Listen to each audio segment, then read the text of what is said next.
Assalamualaikum warahmatullahi wabarakatuh. Perkenalkan, saya Aprian Winata, NPM 18751002 dari Agribisnis semester 5A. Saya akan presentasikan tentang barang publik, eksternalitas dan hak kepemilikan dalam ekonomi sumber daya. Itu yang pertama, identifikasi barang publik di sekitar daerah. Barang publik atau public good adalah barang-barang yang memiliki sifat non-rival atau non-excludable yang tidak dapat dibatasi siapa penggunanya dan sebisa mungkin bahkan seseorang tidak perlu mengeluarkan biaya untuk mendapatkannya. Di sini ada dua sifat barang publik menurut penggunanya. Yang pertama, non-rivalry, disebutkan bahwa pengguna suatu barang oleh konsumen tidak akan mengurangi kesempatan konsumen lain untuk mengkonsumsi barang tersebut tanpa sedikit pun mempengaruhi manfaat yang diperoleh orang lain. Contohnya yaitu sinar matahari dan air hujan.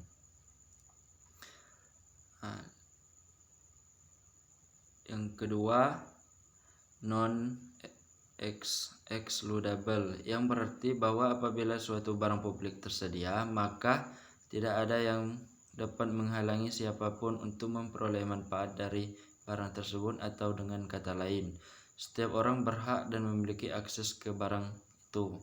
Contoh, jalan raya dan lapangan. Untuk eksternalitas merupakan efek samping suatu tindakan pihak pertama yang berakibat baik maupun buruk terhadap pihak lain. Akan tetapi pihak pertama tidak menanggung biaya atau menerima dampak yang dialami pihak lain. Secara umum, eksternalitas terbagi menjadi dua. Pertama, eksternalitas positif dan eksternalitas negatif. Yang pertama, eksternalitas positif, yaitu suatu dampak baik dari kegiatan produksi atau konsumsi yang memberikan manfaat terhadap pihak lain. Contoh dari eksternalitas positif ini, produksi tahu memberikan manfaat baik bagi pelaku usaha dan ibu rumah tangga, serta dapat memenuhi kebutuhan gizi harian bagi yang mengkonsumsinya. Pabrik tahu. Yang kedua, eksternalitas negatif, yaitu suatu dampak buruk dari kegiatan produksi dan konsumsi yang berakibat terhadap pihak lain.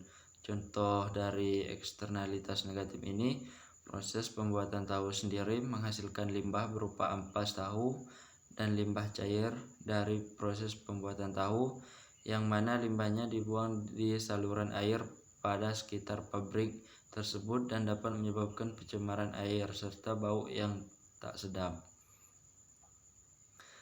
Untuk penanganan eksternalitas negatif industri tahu, yaitu beberapa upaya yang dapat dilakukan oleh pemilik industri tahu ialah dengan memanfaatkan limbah cair menjadi pupuk atau biogas. Kemudian untuk ampas tahunya sendiri dapat dijadikan sebagai tambahan pakan ternak, diolah menjadi tempe gembus, kerupuk ampas tahu, serta dijadikan sebagai bahan dasar pembuatan roti kering dan cake. Ini contoh olahan limbah industri, yaitu pakan ternak, terus tempe gembus menjadi kerupuk ampas tahu.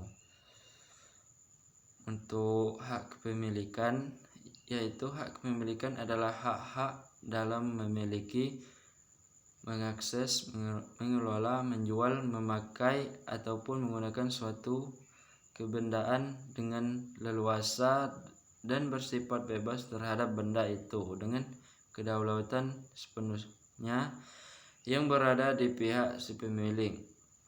Kebendaan dapat digunakan secara bebas asalkan tidak menyalahi peraturan atau undang-undang yang berlaku.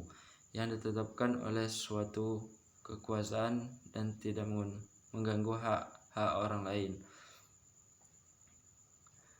Untuk rezim kepemilikan menurut Bromley ini, satu, kepemilikan individu, yaitu kepemilikan pribadi atas sesuatu yang haknya melekat oleh si pemiliknya, sehingga aturan yang berlaku ditetapkan sendiri.